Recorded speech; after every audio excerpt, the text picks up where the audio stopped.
ناظرین کرام، بے شمار لوگ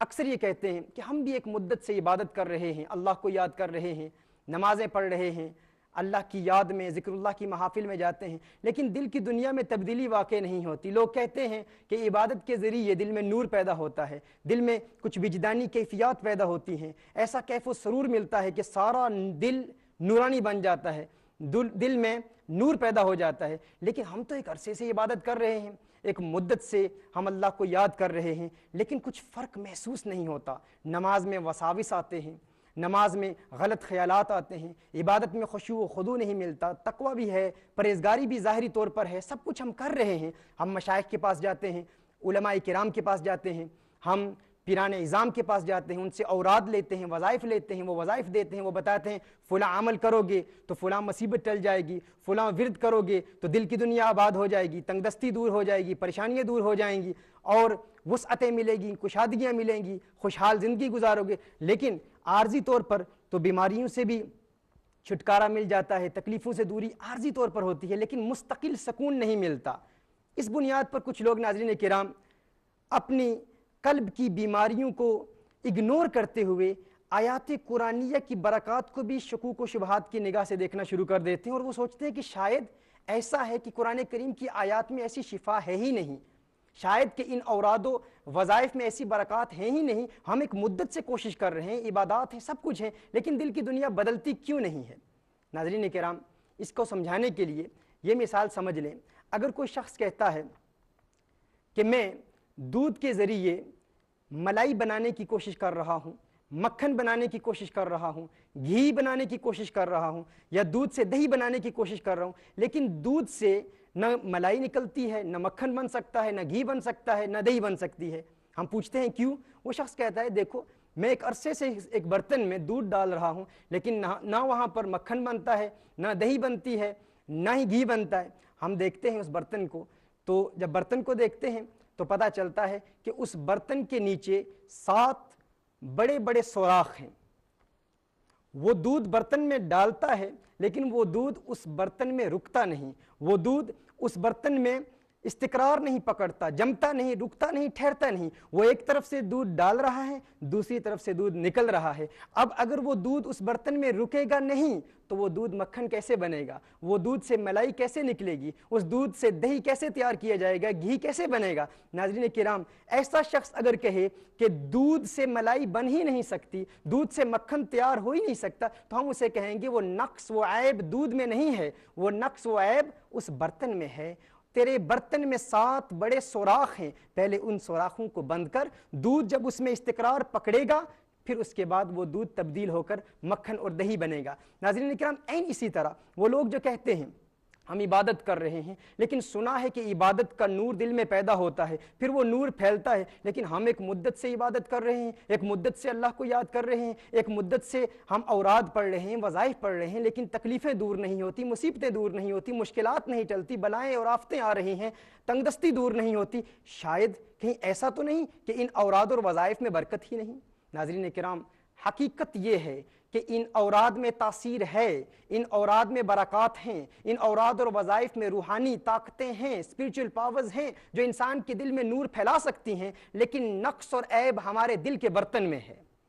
وہ عیب ہمارے دل کے برتن میں ہے۔ ہم نے دل کے ان گناہوں کے 7 دروازوں کو کھولا ہوا ہے۔ جب ہم عبادت کرتے ہیں، اللہ کو یاد کرتے ہیں، اس سے دل میں نور داخل تو ہوتا ہے ناظرین کرام، لیکن وہ جو 7 دروازے کھلے ہوئے ہیں ان کے ذریعے گناہ بھی جاری ہیں، آنکھ بھی گناہ کر رہی ہے، کان بھی گناہ کر رہے ہیں۔ وہ نور جو دل میں داخل ہوتا ہے اس کا اثر گناہوں کی وجہ سے زائل ہو جاتا ہے، گویا کہ وہ نور داخل ایک طرف سے ہوتا ہے اور دوسری جانب سے نکل جاتا ہے۔ ضرورت اس امر کی ہے کہ ہم دل کے ان 7 دروازوں کو اولاً مضبوطی سے بند کریں۔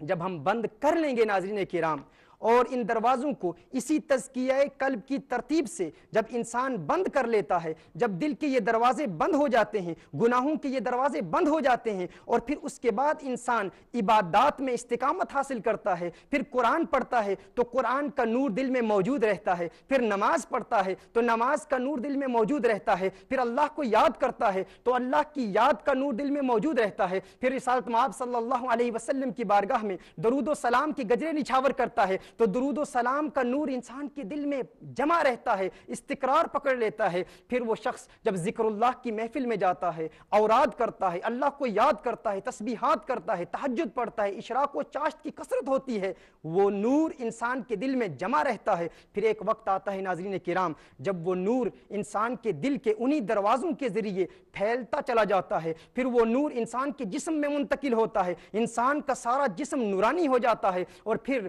وہ وقت آتا ہے ناظرین کرام کہ وہی قلب جو پہلے القلب الشیطانی تھا، انسان کا وہی دل جو پہلے القلب الغافل تھا، القلب المختوم علیہ تھا، القلب المریض تھا، القلب القاسی تھا، القلب المیت تھا، وہی قلب القلب المطمئن بن جاتا ہے، القلب السلیم بن جاتا ہے، القلب الروحانی بن جاتا ہے، القلب الربانی بن جاتا ہے۔ اس دل کے پھر ایسے دروازے کھلتے ہیں کہ وہی شخص جو پہلے گنہگار، بدکار، سیاہکار تھا، اس کا سارا جسم آلودہ معصیت تھا، لیکن جب وہ دل کے ان 7 دروازوں کو تزکیہ قلب کے ذریعے بند کر لیتا ہے ناظرین کرام، پھر وہی شخص صالح بنتا ہے، پھر ولی بنتا ہے، پھر نجیب، نقیب، قطب، ابدال، غوث، اوتاد اور پھر غوثیت کے مراتب پر فائز ہو جاتا ہے، اور پھر اسے اللہ عز و جل ایسے بلند و بالا مقامات پر فائز کرتا ہے ناظرین کرام کہ پھر ایک ایسا وقت بھی آتا ہے، ایک ایسا وقت بھی آتا ہے کہ عالم غیب کے حجابات اٹھا دیے جاتے ہیں۔ رسالت مآب صلی اللہ علیہ وسلم ارشاد فرماتے ہیں، مسند امام احمد کی روایت ہے، میرے آقا صلی اللہ علیہ وسلم نے ارشاد فرمایا، لولا ان الشیاطین یحومون علی قلوب بنی آدم لنظروا الی ملکوت السماء۔ میرے آقا صلی اللہ علیہ وسلم نے ارشاد فرمایا کہ اگر انسان کے دل کو شیاطین نے اپنے گھیرے میں نہ رکھا ہو، یعنی شیاطین کے یہ دروازے جن کے ذریعے شیطان انسان سے گناہوں کا ارتکاب کراتا ہے، میرے آقا صلی اللہ علیہ وسلم ارشاد فرماتے ہیں گویا کہ اگر انسان نے شیاطین کو دور کر دیا، لنظروا الی ملکوت السماء، وہ انسان بیٹھا ہوا دنیا میں ہوگا لیکن ملکوت السماء، آسمان کی بادشاہیاں اس کی نگاہوں کے سامنے ہوں گی، وہ ملکوت السماء کو دیکھے گا، عالم الغیب کے حجابات اس کے لیے اٹھا دیے جاتے ہیں۔ اسی طرح میرے آقا صلی اللہ علیہ وسلم کی ایک دوسری حدیث ہے جس میں رسالت مآب صلی اللہ علیہ وسلم نے، صحیح مسلم کی حدیث ہے، میرے آقا صلی اللہ علیہ وسلم ارشاد فرماتے ہیں کہ اللہ ارشاد فرماتا ہے جب انسان عبادت اور تقوی کے ذریعے یہ مقامات حاصل کر لیتا ہے تو ناظرین کرام جو بات اس کی زبان سے نکلتی ہے، وہ جو کچھ کہتا ہے اللہ ویسے ہی کر دیتا ہے۔ حضور اکرم صلی اللہ علیہ وسلم ارشاد فرماتے ہیں لو اقسم علی اللہ لابرہ، اگر ایسا شخص اللہ کے نام کی قسم کھائے تو اللہ اس کی قسم کے مطابق لوگوں کی تقدیریں بدل دیا کرتا ہے، وہ جو کہتا ہے ویسے ہی ہو جاتا ہے۔ اور یہ اللہ عز و جل کا اس ولی پر کرم ہوتا ہے، اس کی زبان سے جو دعا نکلتی ہے وہ دعا قبول ہو جاتی ہے۔ تیری دعا نہ اثر سے کبھی ملول ہوئی، ادھر زبان سے نکلی ادھر قبول ہوئی۔ اللہ عز و جل اس کی دعاؤں کو قبول کرتا ہے۔ اور پھر ناظرین کرام ایک وقت ایسا بھی آتا ہے کہ جب اللہ عز و جل مخلوق کے دلوں میں اس کی محبت پیدا کر دیتا ہے۔ رسالت مآب صلی اللہ علیہ وسلم کی حدیث ہے، میرے آقا صلی اللہ علیہ وسلم ارشاد فرماتے ہیں، یہ حدیث متفق علیہ ہے، صحیح بخاری اور صحیح مسلم میں موجود ہے۔ رسالت مآب صلی اللہ علیہ وسلم ارشاد فرماتے ہیں اذا احب اللہ العبد، اذا احب اللہ عبدا، جب اللہ کو ایک عبد سے محبت ہو جاتی ہے، نادى جبریل، اللہ عز و جل جبریل امین کو پکارتا ہے، فرماتا ہے ہے جبریل مجھے میرے فلاں بندے سے محبت ہو گئی ہے، مجھے میرے فلاں عبد سے پیار ہو گیا ہے جبریل تو بھی اس سے پیار کر، ہے جبریل تو بھی اس سے محبت کر۔ اللہ عز و جل جبریل کو حکم فرماتا ہے، حدیث کے الفاظ ہیں، پھر جبریل کو بھی اس عبد سے پیار ہو جاتا ہے، جبریل کو بھی اس عبد سے محبت ہو جاتی ہے۔ پھر اللہ ارشاد فرماتا ہے جبریل اب اہل السماء کو بتا دے، آسمانی مخلوقات میں اعلان کر دے، ساری آسمانی مخلوقات کو بتا دے کہ اللہ کو اپنے فلاں عبد سے پیار ہو گیا ہے، اللہ کو اپنے فلاں عبد سے محبت ہو گئی ہے اور تم بھی اس سے محبت کرو۔ جبریل امین اہل السماء میں اعلان کرتے ہیں، یہ صدا بلند کی جاتی ہے کہ سنو اہل السماء، اللہ کو اپنے فلاں عبد سے محبت ہو گئی ہے، اب تم بھی اس سے محبت کرو۔ پھر وہ بھی اس سے محبت کرتے ہیں، اور پھر جب وہ اس سے محبت کرتے ہیں پھر فرمایا جاتا ہے ثم یودع لہ القبول فی الارض، پھر اللہ عز و جل